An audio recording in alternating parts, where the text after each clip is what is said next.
Utenfor kysten av Norfolk står enorme havvindturbiner på rekke og rad.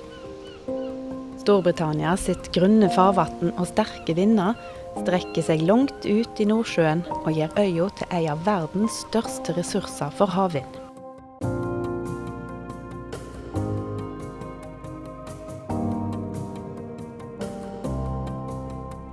I over 100 år har Great Yarmouth vært kjent som en populær badeby. Pubber, spelehaller og fish and chips-sjapper ligger tett i tett langs strandpromenaden.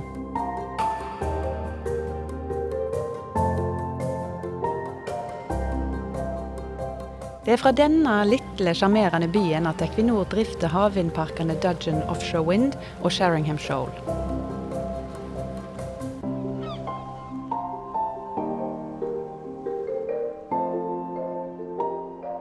Okay, so from the base, which is our operations and maintenance base, we support the wind farm offshore. So we have the engineering teams, the planning teams, and the control room based in the building here.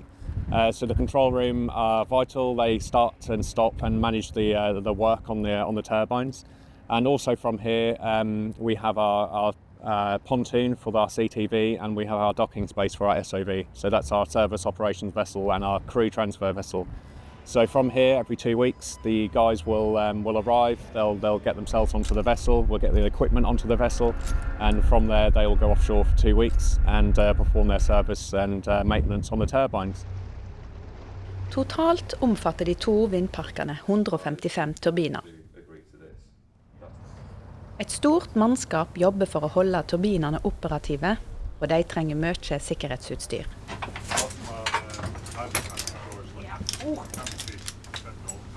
I think with this and a life jacket, it's about 17 kilos. And you're staying there for 2 weeks? We do 12-hour operations, a day shift and a night shift. The day shift will go out. Offshore-teknikerne jobber i 2 ukers rotasjon på feltet, med base ombord på servicefartøyet S-Vakt Njord. The biggest challenge we have is getting the teams to work.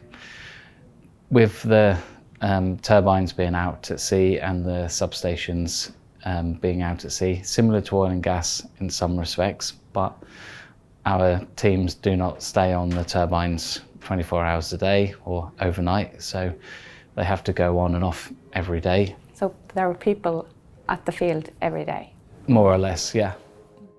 Dudgeon-feltet, som ligger 32 kilometer ut i Nordsjøen, en av vindparkene som ligger lengst fra land. Servicefartøyet sparer derfor mye tid, som ellers ville ha gått med til å frakte teknikere og utstyr til og fra land hver dag.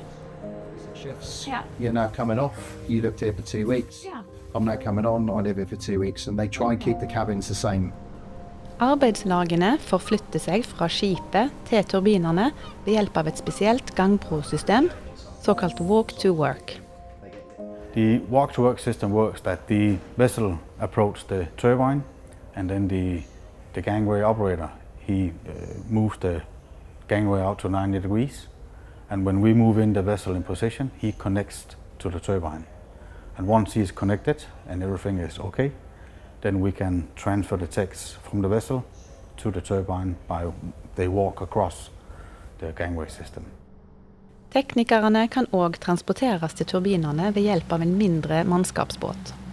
Mens walk-to-work-systemet er begrenset til bruk i bølger på opp til 2,5 meter, har mannskapsbåten en grense på 1,5 meter, fordi teknikerne entrer turbinen fra baugen på båten og må klatre 15 meter opp til første avsats. We climb up, so to speak, so it does take some, you know, when you see you're moving, you've got the sound of the engines. It's really mind the gap. It is, yes, just a touch, yes. Både bølger og vær har mye å si for hvordan arbeidskvardagen til teknikerne går for seg. Whenever you're working in the North Sea, the weather can change within an instant.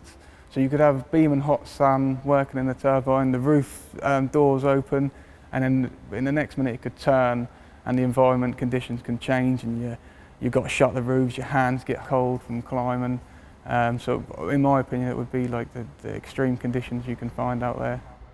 Når teknikerne først er ombord i turbinen og har kommet seg opp til nasellen 100 meter over havoverflaten, venter en rekke utfordrende arbeidsoppgaver i trange omgivelser. Mye av tilnærmingen til risiko hentet fra olje- og gassindustrien. So the risk picture is different in terms of major accident hazards. For example, we haven't got gas or oil, but there are also some very similar major accident hazards, marine operations, fire, that type of thing. So from oil and gas, we've used the same process to identify the risk and then come up with our appropriate mitigations. Til tross for krevende forhold, føler Connor seg sikker på jobb. Faktisk mer sikker enn hjemme. Before I worked in the wind industry, I could climb on ladders and clean my windows at home. Now, since working in the wind industry, I cannot clean my window because I've got nothing to clip on to, I've got no anchor points to clip on, I've got no harness. So yeah, so that's why I feel that brilliant because it's so safe working out there, but it's not very good when my wife shouts at me because the windows are dirty.